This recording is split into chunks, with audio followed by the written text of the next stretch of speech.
파놉티콘이라는 말을 들어보셨습니까? 모두를 뜻하는 판과 본다는 뜻의 옵티콘이 합쳐진 말입니다.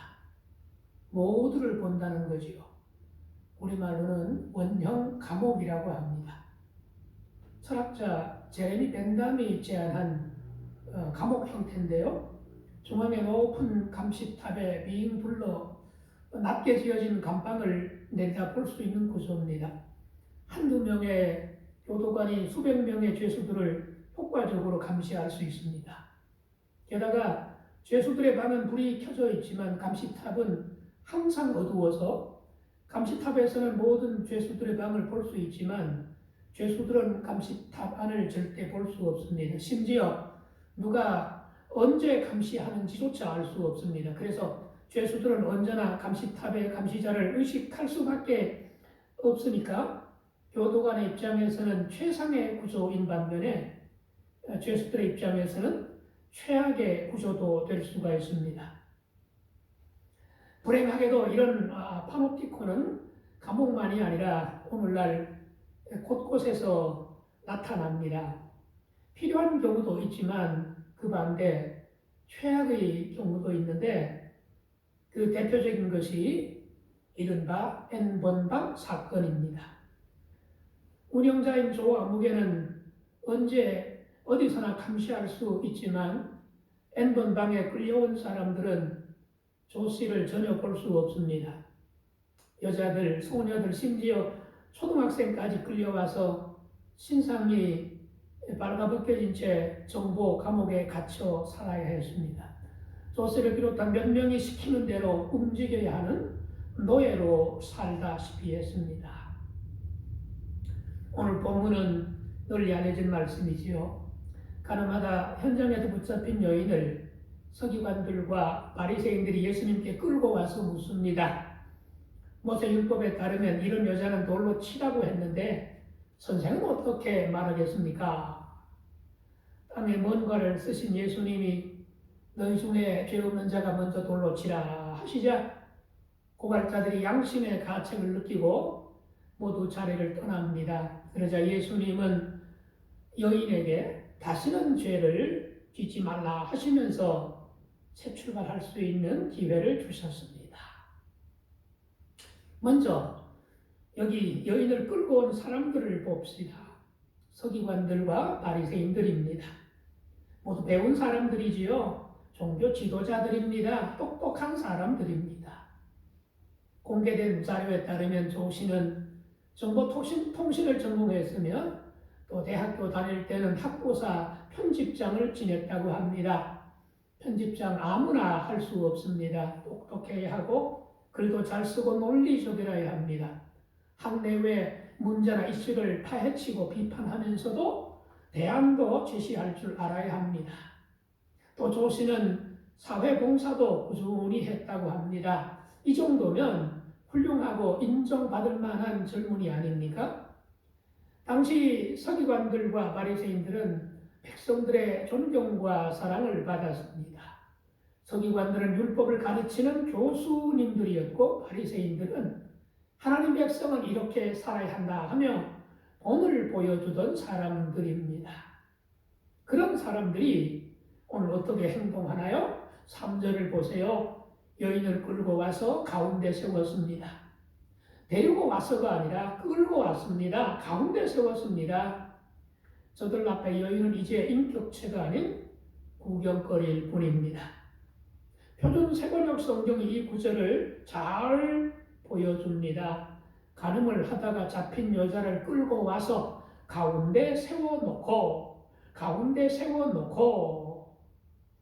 2절에 나오듯이 예수님이 아침 일찍 성전에 들어오시니 수많은 사람들이 몰려왔고 예수님은 성전 마당에서 가르치던 중에 벌어진 일입니다.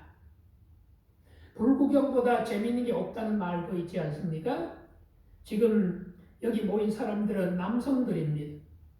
남성들 사이에 여성 혼자 서 있습니다. 여인은 가늠하다 그 자리에서 붙잡혀 끌려왔으니 옷차림이 어땠을까요?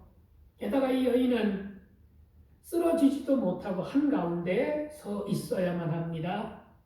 남성들의 눈요깃감이 아닐까요? 안타깝지만 N번방을 닮았습니다. 저들이 예수님께 묻습니다. 선생이여, 이 여자가 간음하다가 현장에서 잡혔나이다. 하필이면 예수님을 선생이라고 부릅니다. 당시엔 랍비나 선생으로 불린 사람은 묻는 질문에 반드시 대답을 해야 하고 못하면 수치였습니다. 예수님이 반드시 대답할 수밖에 없도록 궁지에 몰아붙이려는 계략이 숨어있는 질문입니다. 6절을 보실까요? 그들이 이렇게 말하면 고발할 조건을 얻고자 하여 예수를 시험함이로라. 겉으로 보기에는 여인을 고발할 것 같은데 사실은 예수님을 고발하려고 하는 겁니다. 모세율법 중에 레위기 20장 10절에는 간음한 사람은 죽여라. 신명기 22장 24절에는 그것도 돌로 쳐 죽이라고 했습니다.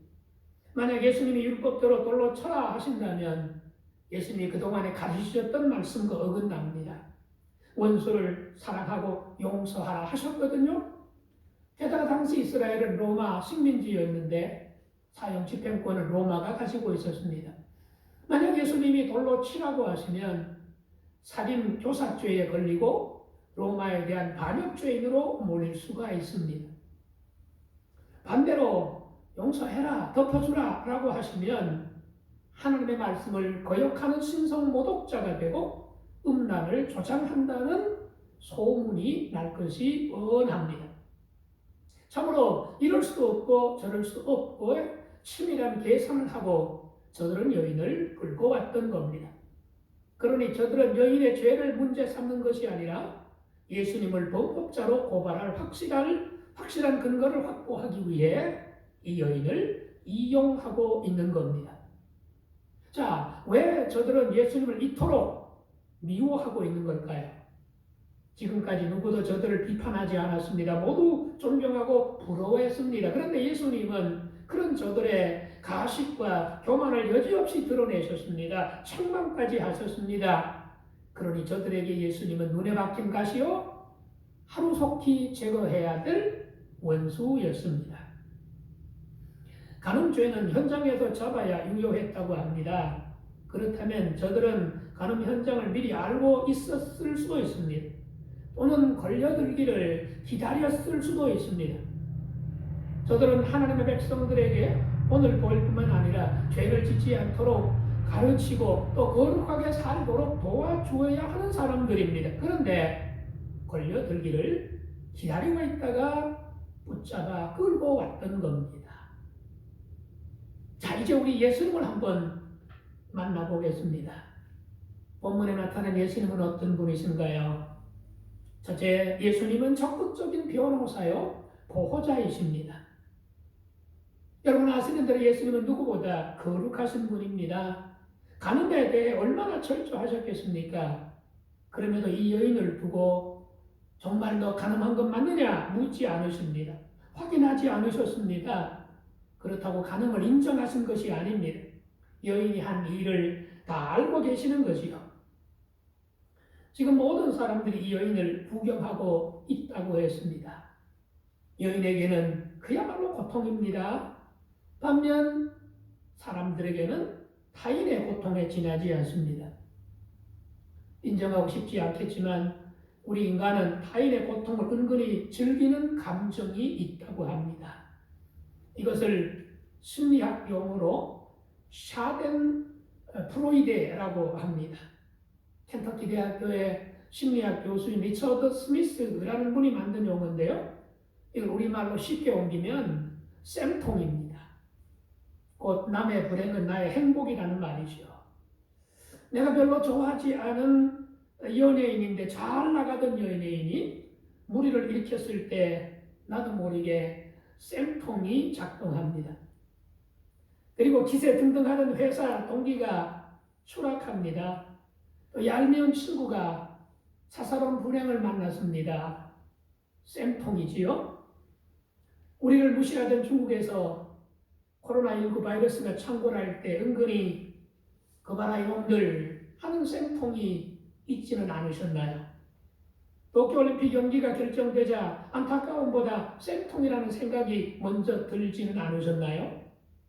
지금 이탈리아를 중심으로 유럽의 코로나 상황이 심각해지는 뉴스를 접하면서 또 어떻습니까? 한편으로는 걱정하면서도 동양인을 우습게 보더니 쌤통이라는 생각을 하시지는 않으셨습니까? 둘째, 우리 예수님은 구경꾼이 아니라 참여자이십니다. 고발하던 사람들, 구경하던 사람들이 다 떠나자 예수님이 자리에서 일어나십니다. 본문을 가만히 들여다보면 예수님이 성전에 들어오신 후에 지금까지는 단 한 번도 일어나신 적이 없으셨습니다. 이제 처음 일어나셨습니다. 왜 그렇게 하셨을까요? 그동안 여인은 혼자 줄곧 서 있었습니다. 사람들의 비난하는 소리, 타인의 고통을 구경하며 즐기던 시선을 여인 홀로 온몸으로 감당해야 했었습니다. 그런데 이제 예수님이 그 곁에 일어서셨습니다. 그리고 어떤 여인, 돌에 맞아 죽을 것을 알고 공포에 떨고 있던 여인과 같은 자리에 서신 것입니다. 나도 같이 비난받겠다는 마음입니다. 여인의 아픔, 여인의 두려움, 심지어 여인의 죄까지 품고 계시는 모습입니다. 그 누구도 함께하지 않았지만, 구경할 때는 모두가 함께 했었지만 이제 다 떠나가버린 자리에 주님이 말씀하십니다. 나는 그래도 너와 함께 하겠다 하는 메시지입니다. 구경꾼이 아니라 참여자가 되겠다는 말씀이지요. 자, 예수님 어떤 분으로 보이십니까? 코로나로 고통당하는 이들과 고통당하는 나라의 구경꾼이 아니라 참여자가 되기를 바라시는 분이십니다. N번방의 구경꾼이 아니라 그것을 추방하고 방지하는 참여자가 되기를 바라시는 줄로 믿습니다. 셋째, 우리 예수님은 이 여인에게 말할 기회를 주셨습니다. 간음은 혼자 할 수 없습니다. 그럼에도 서기관들과 바리새인들은 여인만 끌고 와서 사람들의 구경거리로 만들었습니다. 저들이 들고 나온 모세율법에도 간음한 두 사람 모두 죽이라고 분명히 기록되어 있습니다. 그러니까 저들은 율법을 들먹이면서도 율법을 제대로 지키지 않고 있는 겁니다. 마치 우리 사회에 힘있는 사람들 일부를 보는 듯 하지 않습니까? 자, 지금까지 여인은 말 한마디 할 수 없었습니다. 왜 나만 끌고 왔느냐며 공정성을 항변할 기회조차 없었습니다. 그런 여인에게 예수님이 말할 수 있는 기회를 주셨습니다. 여자여, 너를 고발하는 그들이 어디 있느냐? 너를 정죄한 자가 없느냐? 그러자 여인이 대답합니다. 주여, 없나이다. 자, 여인의 말을 잘 들어보십시오. 너를 정죄한 자가 없느냐라는 물음에는 예, 선생님, 그러면 됩니다. 그런데 주여 없나이다 라고 대답합니다. 예수님을 주님이라고 불러요. 분명 이곳으로 끌려왔을 때 서기관들과 바리새인들이 예수님을 선생이라고 부르는 것을 들었습니다. 그런데 예수님을 선생이라 하지 않고 주님으로 부릅니다. 즉 대답이 아니라 신앙 고백입니다. 예수님은 여인이 말할 기회를 주실 뿐 아니라 신앙을 고백하도록 이끌어 주신 것이 아닐까요? 자, 예수님의 질문을 한번 잘 들어보십시오. 너를 정죄한 자가 있느냐라고 묻지 않으시고 너를 정죄한 자가 없느냐라고 물으셨습니다. 그러니까 그냥 질문이 아니라 예수님의 마음이 담긴 질문입니다. 마치 너를 정죄한 자가 없지 하는 마음이라는 거지요. 그냥 하는 말이 아닙니다. 예수님이 손가락으로 땅에 뭔가를 쓰셨는데 그것도 2번이나 쓰셨습니다. 뭐라고 쓰셨는지는 아무도 모릅니다. 중요한 것은 무엇을 쓰셨는지가 아니라 그것 때문에 어른부터 젊은이들까지 모두 떠났습니다. 여기 어른과 젊은이라는 단어 모두 헬라어로는 남성 명사입니다. 그 지금까지 이 여인을 둘러싸고 구경하던 모든 사람들은 남성들이었다는 것이요. 그런데 예수님의 행동 때문에, 예수님의 말씀 때문에 하나씩 다 떠나버렸습니다. 여인은 예수님이 쓰신 글씨를 보았는지 못 보았는지는 알 수 없습니다. 그러나 땅에 무언가를 2번이나 쓰시는 것 자체는 알았을 것입니다. 그리고 그것 때문에 모두 떠나갔다는 것도 알았을 것입니다. 무슨 말일까요? 여인은 예수님의 행동 하나하나, 예수님의 말씀 하나하나가 자신을 위해서 애쓰시는 것임을 알았습니다. 이분이 누굴까? 도대체 이분이 누구시길래 가늠한 여자, 돌에 맞아 죽어야 할 나 같은 여자를 위해 저토록 애쓰시는가? 도대체 저분은 누구실까? 아니야, 저분은 틀림없이 메시아일 거야. 그런 마음이 들었을 것입니다. 아니, 예수님이 그런 마음을 들게 하신 것은 아닐까요? 그래서 대답합니다. 주여 없나이다. 주여 없나이다. 여인의 이 대답도 잘 보셔야 합니다. 우리 성경은 주여 없나이다라고 했지만 헬라어 성경에서는 순서가 바뀌었습니다. 없나이다 주여, 없나이다 주여. 자, 예수님께서 있느냐라고 묻지 않으시고 없느냐라고 물으심으로써 없습니다 라는 대답을 유도하신 것은 아닐까요? 없습니다 라고 대답하는 순간 이분이 주님이시구나 하는 믿음을 갖게 하신 것은 아닐까요? 역시 우리 주님이시십니다.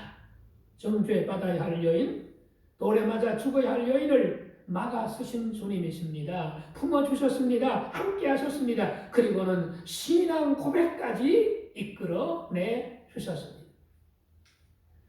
예수님이 여인에게 하시는 마지막 말씀이 무엇입니까? 나도 너를 정죄하지 아니하노니 다시는 죄를 범하지 말라. 보세요. 우리 예수님 무조건적인 보호자가 아니십니다. 왜요? 간음은 간음이기 때문입니다. 그거 죄가 맞다고 하셨습니다. 그러나 지금까지는 죄 짓고 살았지만 이제부터 다시 시작하라고 말씀하십니다. 이제부터 새 출발하라고 말씀하십니다. 그렇습니다. 우리 기독교 신앙은 지금부터가 중요합니다. 예수님은 새 출발할 수 있는 기회를 주셨습니다. 사랑하는 교우 여러분, 오늘 예수님을 보셨습니까? 예수님을 만나보셨습니까? 예수님은 우리의 변호사요 보호자이십니다. 구경꾼이 아니라 참여자이십니다. 그리고 우리의 약한 믿음을 이끌어 신앙을 고백하게 하시는 분이십니다. 나아가 오늘부터 지금부터 이 자리에서 다시 시작하라고 우리를 격려하시는 분이십니다. 기도하십시다. 사랑이신 우리 하나님, 자비로움이 풍성하신 우리 주님, 끌려와서 죽을 수밖에 없는 궁지에 몰린 여인을 보호해 주시고 변호해 주시고 또 기회를 주셔서 신앙을 고백하게 만들어 주셨을 뿐만 아니라 오늘부터 이제부터 새롭게 시작하라고 격려해 주시는 우리 주님, 바로 우리가 믿는 주님이 그런 주님인 것을 감사합니다. 저희로 하여금 약한 믿음 붙잡아 주시고 저희의 나약함과 저희들의 실수와 죄를 용서해 주시며 다시금 일어나서 새롭게 출발할 수 있도록 역사하여 주시옵소서. 예수님의 이름으로 기도드리옵나이다.